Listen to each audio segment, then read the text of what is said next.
But what do we have once we abandon the lie? Chaos? A gaping pit waiting to swallow us all? Chaos isn't a pit. Chaos is a ladder. And scene.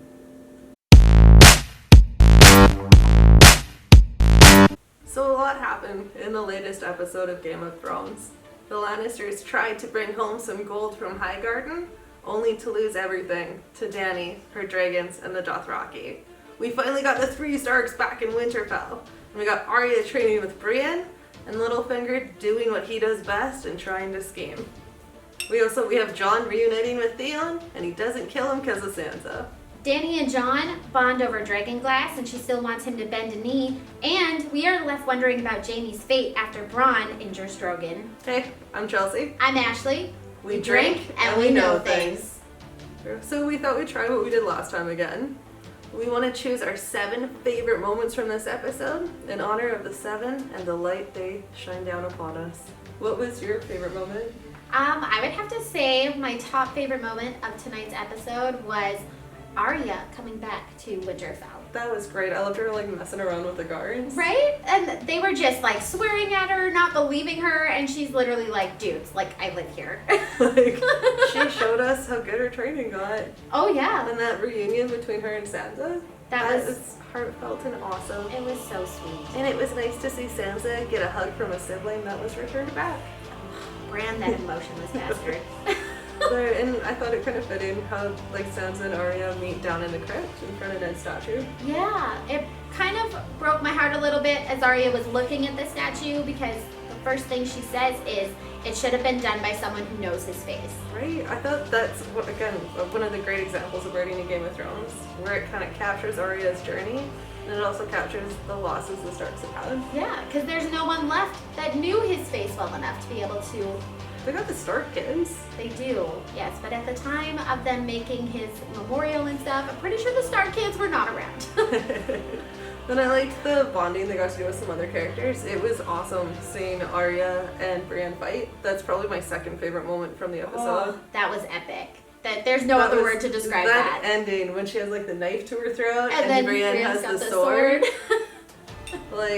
That was perfect. It was, and their face, you could just see the joy on Arya's face. It was She looked amazing. alive. She did. It was a great, Maisie Williams is an amazing actress. She really is. For someone of her age, she has a lot of different levels to her acting. She's one of the better actors on the show, which is saying something with the competition on it. Okay, watching that fight was epic. They went at it and they loved it. Hashtag Winterdome. So what was your next best moment from the episode? I feel like we have to talk about Dany and Jon.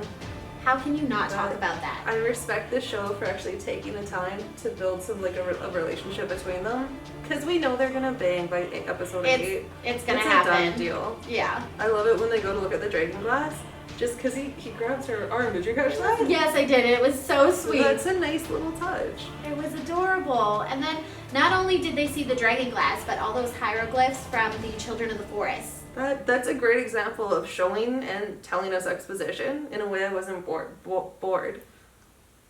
We're learning. We're learning stuff. Dany's learning stuff. It was just a great little scene. It was really good. It seemed like she was finally starting to wake up that the White Walkers are real, and that it's not something Jon's just making up. That little scene, especially the lead up to when she meets up with Jon, that's the most human she's felt all season. I agree, yeah. It was refreshing, especially when she's having some hashtag girl talk with Missandei. That was the most adorable look I've ever seen. Missandei's all yeah, get it, girl. Many things happened. That was fantastic. And I love how, Dany seeks out Jon's advice. It's showing that relationship's building some trust. Yeah. That was a nice little touch. That he's no longer an outsider. He's finally becoming part of her inner circle. The only question is he going to bend the knee? I don't think so. Not in that way. I think he will with the Lord's kiss. Hey, Jon Snow knows some things.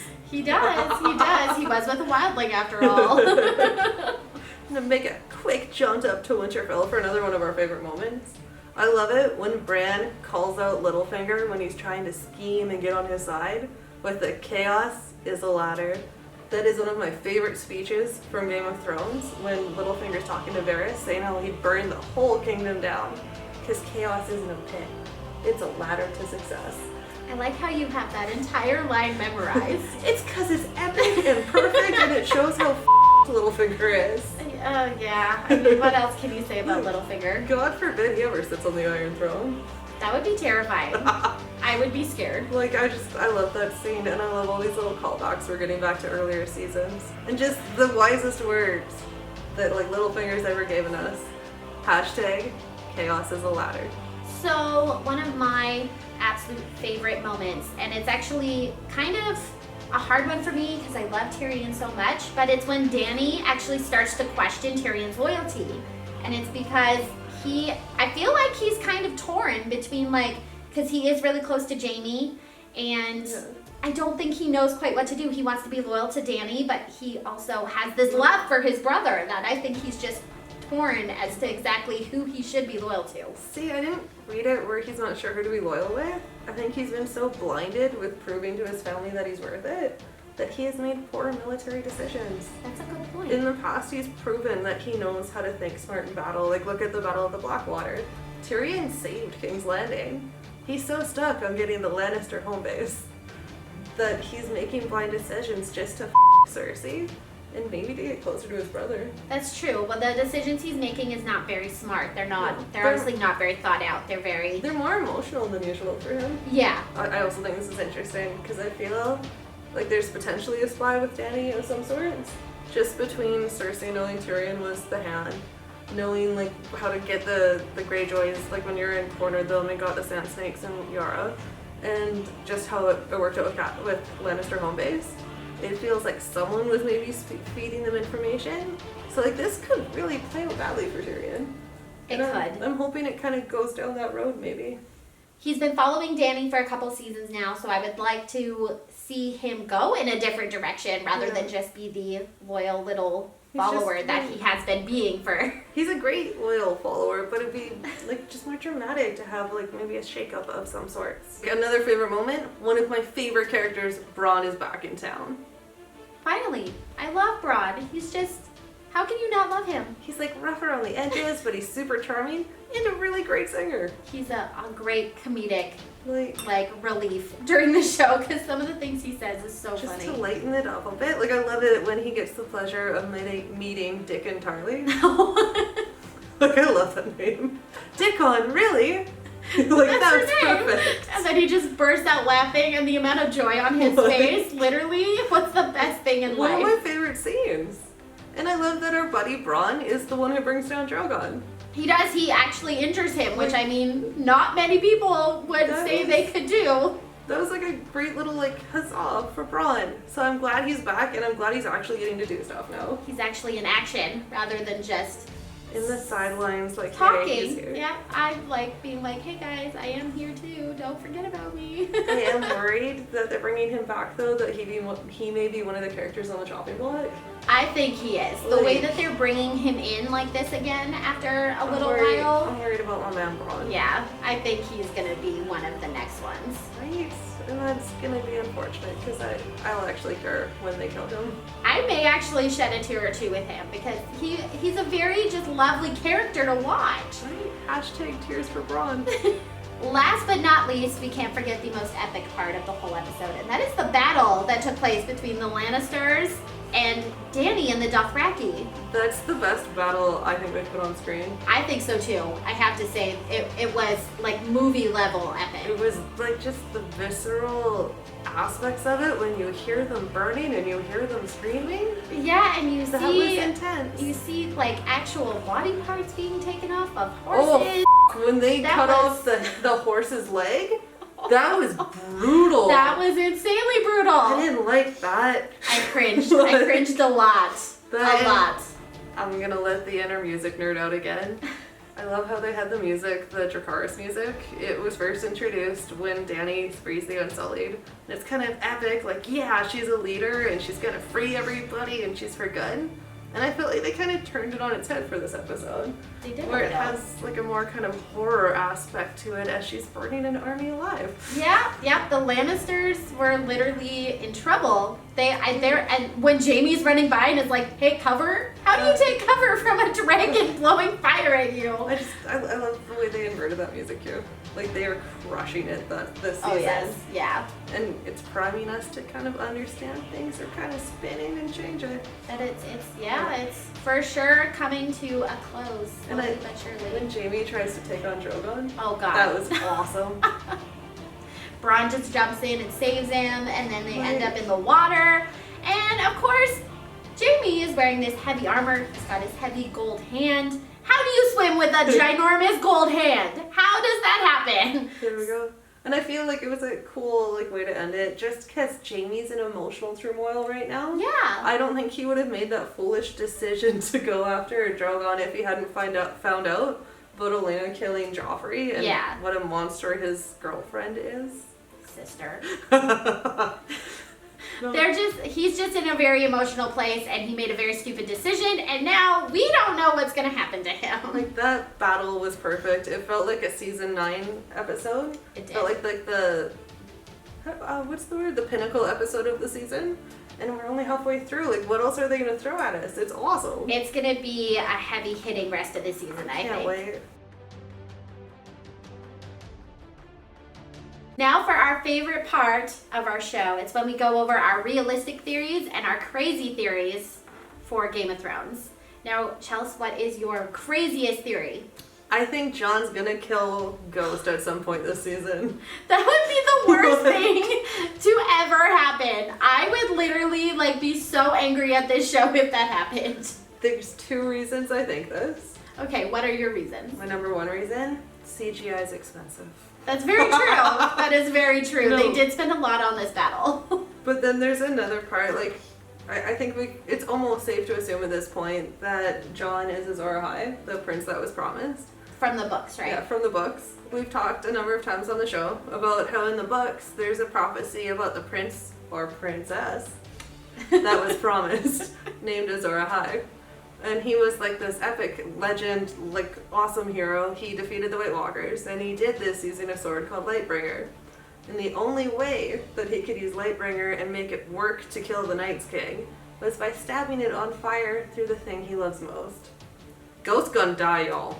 Ghost is not gonna die. It's not gonna happen. That's why it's the crazy theory. That's true. But again, hashtag CGI is expensive. But he does love Arya just as much, I think, so... No, but they've been... So what, you want him to stab Arya now? You're a monster.